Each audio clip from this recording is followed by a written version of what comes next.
My journey in K through 12 education was a roller coaster to say the least. There was a time when school was my favorite pastime, and there were also many times when school seemed as if it were my worst enemy. To give you a little background of my education, I attended Raisonville Elementary, which was one of 9 in Monroe Public School District. After grades K through 5 at Raisonville, I attended Cantrick Middle School for grades 6 through 8. Cantrick was one of 2 middle schools in the Monroe Public School District. For grades 9 through 12, I attended Monroe High School, which was the only public high school in the district. I graduated from Monroe in 2009 with 550 other classmates. We won't talk about how long the ceremony lasted.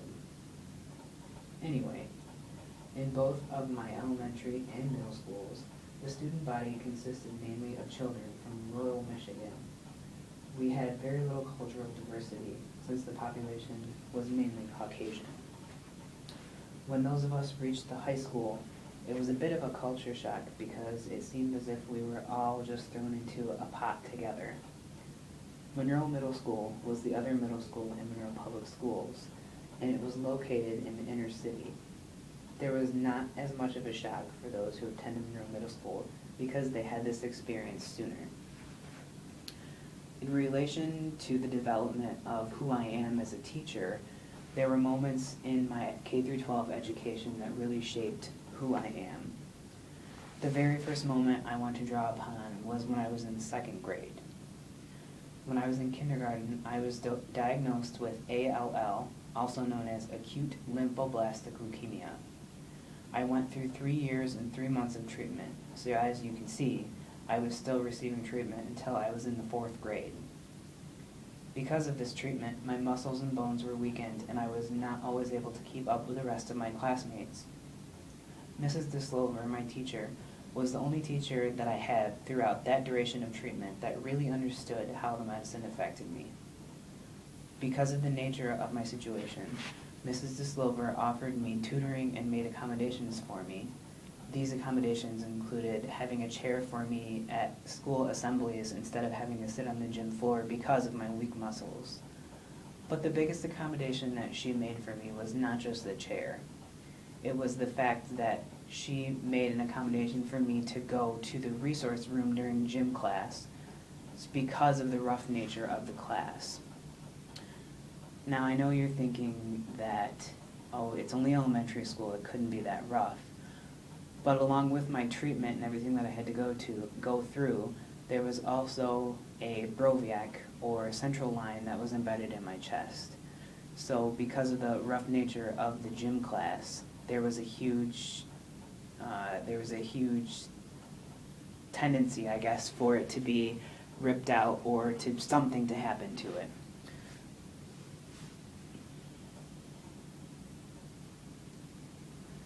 Just these little things like that made all the difference to my 2nd grade education. I think as an educator, it is important to understand that no matter what, every child is going to come from a specific situation, and we should be willing to reach out to every student in a way that could change their life. That is something that we as educators take for granted because we get so caught up in testing and making curriculum that we forget how much impact we have on a child's life. Every day as teachers, you have the power to change someone's life. The next educational experience that shaped me as an educator was in elementary school as well. My elementary music teacher, Mr. Fedosky, was an excellent educator. Every day we would walk down to the music room, and alright, so I was almost skipping, but anyway, we would wait anxiously for him to open the door. There was a hidden procedure that was set in place that I really didn't realize until about my 4th year of college. Mr. Fedosky would stand at the door, and as we were all entering the room, we would enter in a single file line. He would say hello to every student as they walked by him.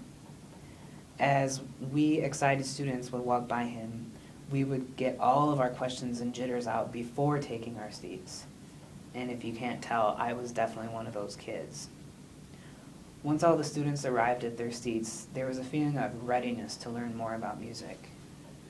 When evaluating why we were all so engaged, it was because Mr. Fedosky built in time for us to get all of our jitters out before class even started. It never seemed to change, even though we had Mr. Fedosky from kindergarten all the way through 5th grade.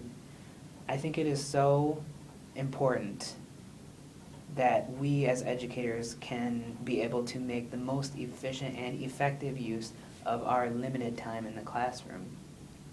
As music educators, we are already at a disadvantage because our subject is not part of the core curriculum. Henceforth, we are not given priority to how many days and how much time we get with the students. I know that when I was in elementary school, we did not have music every day, as well as beginning band for those of us playing instruments. In conclusion, it is always important for every teacher to evaluate the efficiency and effectiveness in how we use our time.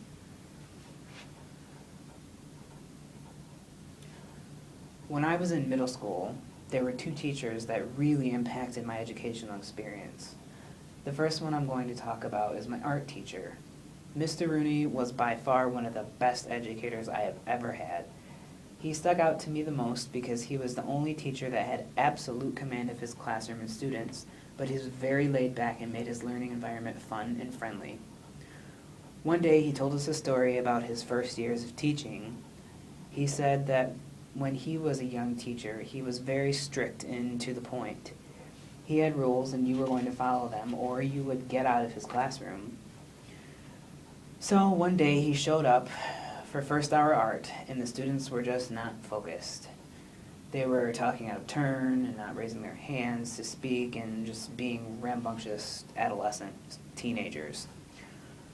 Mr. Rooney said he was absolutely livid, and so he screamed at the kids and even threw some out of his classroom. After it was all said and done, the students got back on task and they came into his room every day with the same droopy and unexcited look on their faces. The students were on task and following the rules, but yet they were definitely not engaged. He told us that he did a lot of reevaluating and realized that just because a student is on task does not mean that they are engaged in what you were actually trying to teach them. I think that it's a lesson for all educators to consider. I believe that it is absolutely necessary to have strict rules, but it all relies on how you enforce the rules. Our goal as educators is to have every student be on task and engaged the entire class period. The next teacher I would like to briefly discuss is my middle school band director. The main thing that I took away from Mr. Whitford was that in order to be a great band director, you have to be well versed in every instrument. You need to teach every instrument as well as you can teach your own. Mr. Whitford was a percussionist, and specifically a jazz percussionist. I remember one day in band when one of the flute players was having an issue with her flute. Mr. Whitford knew exactly what to do and knew how to fix it. He didn't only do that with the flutes, though. If there was a problem with any instrument, he knew exactly how to fix it. I remember that I was just thinking that my mind was blown. And while this is more relative to my specific degree program in instrumental music education, it kind of cross-applies to every other educational program as well, and the fact that we need to be experts in all that we are trying to teach. We don't realize that when we are placed on the chopping board at the end of the day, because we are young teachers, that we are being evaluated on what it is that we are teaching and how effectively we are teaching it. And I believe that as an educator, it is really important to know your craft.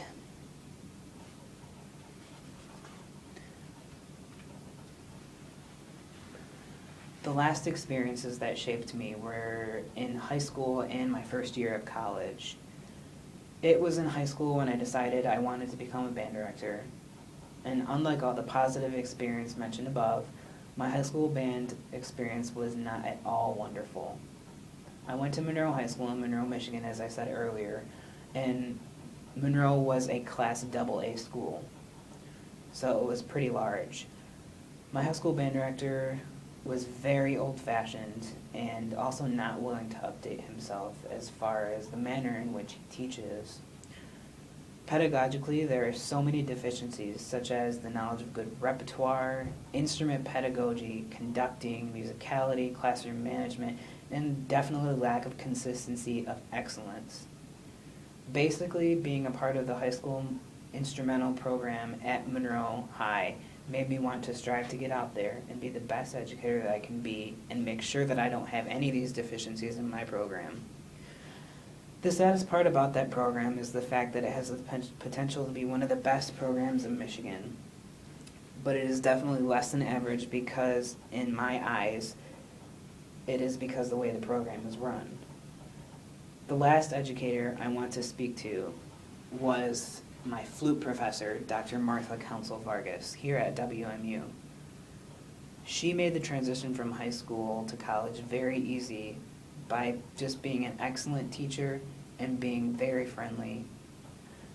Dr. Seavey made many opportunities happen for all of her students, and the opportunities that she made happen for me really shaped me into the educator that I am today. One of the educational experiences I would like to share that she allowed me to have was the fact that I was sent to Honduras in January of 2012 for a collaborative teaching event. I was teaching and performing. I was teaching flute, giving master classes, performing in places like Comayagua, and performing in Tegucigalpa itself. So it was just, that experience would not have happened without the help of my flute professor, Dr. Martha Council Vargas. She has been an absolute wonder.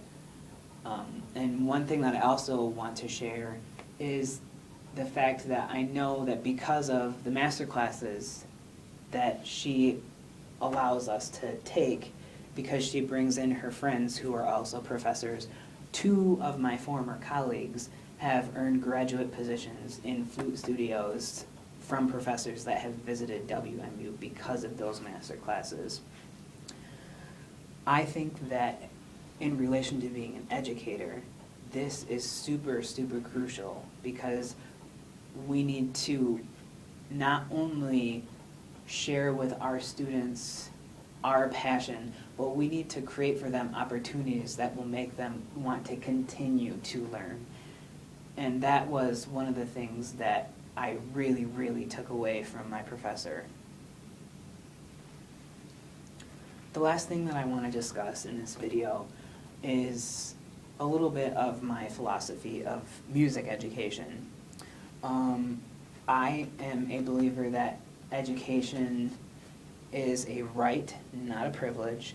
I believe that every child's right is to have a great quality music education as well as any other kind of education. I want to provide every student an equal opportunity to be successful in music. And to do this, I will do my absolute best in carefully fitting each student to the instrument that is going to make them feel and be the most successful that they can. I believe in process. When I see the importance of the product as completing a goal, my first thought is to think of how the process developed for us to get to that final project. I think that a child can do anything that they want to do within music as long as the process is sound and they have a way of actually getting to it, getting to that final product. And while I said it was important to educate the feelings and it's important for the product to be wonderful, the process must be sound so that it can lead to the product. The following short excerpts that you're going to see is a little short excerpt of me teaching. Basically, you will see how these things have melded me into what I am, and you will now see the final project, the final product, not project.